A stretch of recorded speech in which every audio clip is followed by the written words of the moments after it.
Assalamualaikum warahmatullahi wabarakatuh.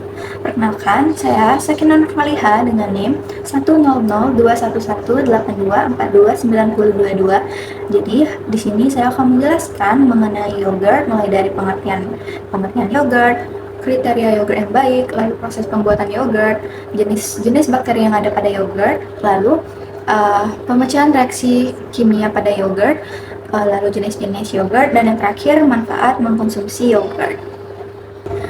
Jadi, apa sih itu yogurt? Menurut Fadlur Rahman dan kawan-kawan tahun 2023, yogurt merupakan produk olahan susu yang difermentasi menggunakan bakteri asam laktat atau BAL seperti Lactobacillus bulgaricus dan Streptococcus thermophilus yang dapat menghambat bakteri patogen. Berdasarkan teksturnya, yogurt dibagi menjadi 3 jenis, yaitu set yogurt, strip yogurt, dan drink yogurt. Yogurt juga menjadi minuman fungsional karena mudah diserap oleh tubuh dan dapat meningkatkan kesehatan saluran pencernaan, sehingga terhindar dari berbagai macam penyakit seperti sembelit, diare, dan kanker usus. Oke, selanjutnya kriteria fisik yogurt yang baik. Jadi berdasarkan tekstur, yogurt yang baik itu teksturnya halus, kental, dan homogen tanpa adanya gumpalan whey yang berlebihan. Berdasarkan warna, yogurt yang baik itu warnanya putih bersih hingga sedikit krem. Lalu yogurt yang baik itu juga tergantung pada bahan tambahannya, misalnya ditambah kayu manis yang dapat membuat warna lebih tua. Yang terakhir, berdasarkan aroma dan rasa, yogurt yang baik itu segar, sedikit asam, khas fermentasi, serta tidak ada bau menyengat atau rasa pahit. Oke, selanjutnya itu proses pembuatan yogurt. Langkah pertama dalam pembuatan yogurt adalah pemanasan susu. Panaskan susu dalam panci hingga mencapai suhu sekitar 85 derajat Celcius, tujuannya untuk membunuh mikroba yang tidak diinginkan. Setelah itu, dinginkan susu hingga mencapai suhu 40-55 derajat Celcius. Suhu ini adalah kondisi ideal untuk pertumbuhan bakteri yogurt. Masukkan starter, yogurt plain atau kultur bakteri sebanyak 2-3 sendok makan ke dalam susu hangat. Aduk rata secara perlahan agar starter tercampur merata tanpa merusak struktur susu. Lalu masukkan susu yang sudah dicampur starter ke dalam wadah yang sudah disteril. Tutup wadah rapat-rapat dan simpan pada suhu stabil 40-45 derajat Celcius selama 6-8 jam dan juga bisa 24 jam. Proses ini memungkinkan bakteri Lactobacillus bulgaricus dan Streptococcus thermophilus memfermentasi laktosa menjadi asam laktat, sehingga yogurt mengental dan memiliki rasa asam segar. Setelah mengental, yogurt siap dikonsumsi. Simpan dalam kulkas pada suhu 4-5 derajat Celcius untuk menghentikan proses fermentasi.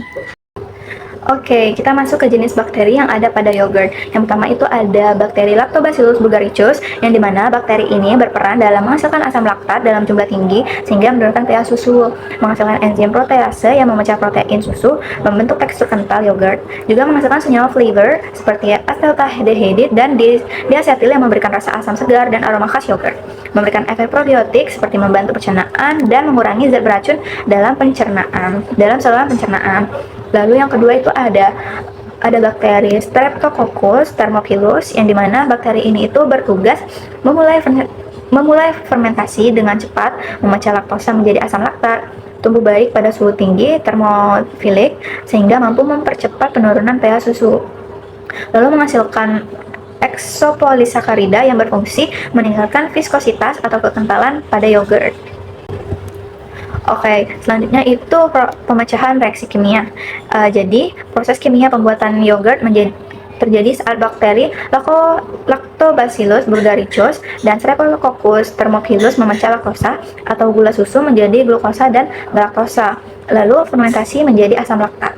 Asam laktat ini menurunkan pH susu sehingga protein kasein menggumpal atau koagulasi membentuk tekstur kental yogurt.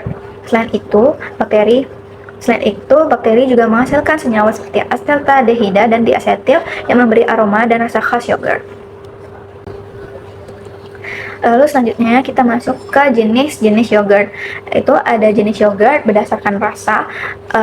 Yogurt dapat dibedakan menurut rasa yang dihasilkan.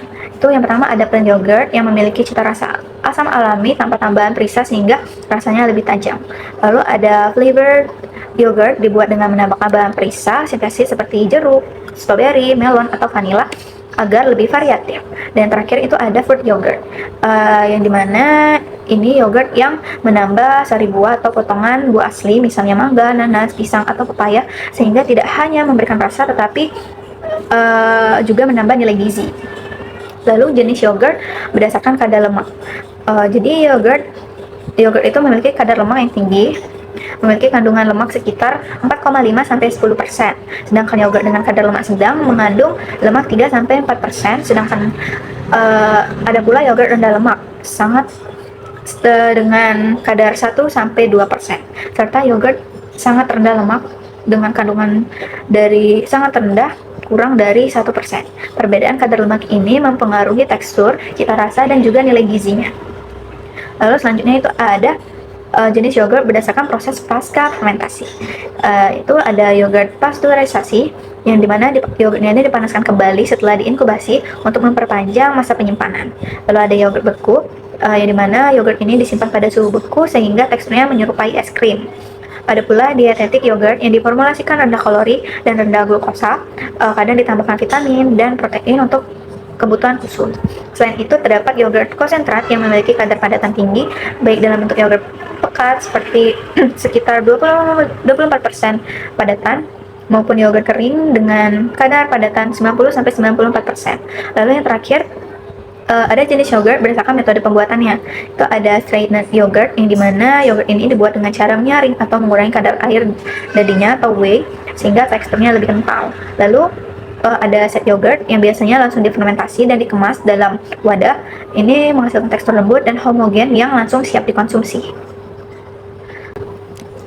Jadi kita kan udah bahas mengenai cara pembuatan yogurt, jenis-jenis yogurt, lalu pengertiannya. Sekarang kita masuk ke manfaat yogurt.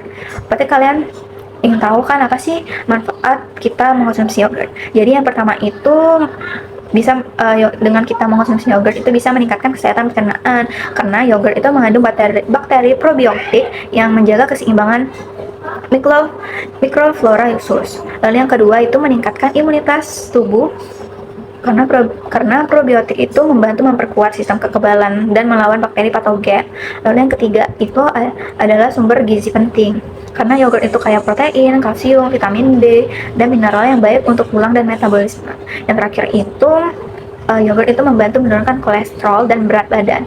Yogurt dengan rendah lemak dapat mengurangi kadar kolesterol dan mendukung diet sehat. Untuk yang nomor 4 ini perlu di highlight ya guys, karena dia tuh yogurt yang rendah lemak, bukan yang tinggi lemak. Karena tidak semua yogurt itu rendah lemak. Baik, sekian dari saya. Terima kasih. Wassalamualaikum warahmatullahi wabarakatuh.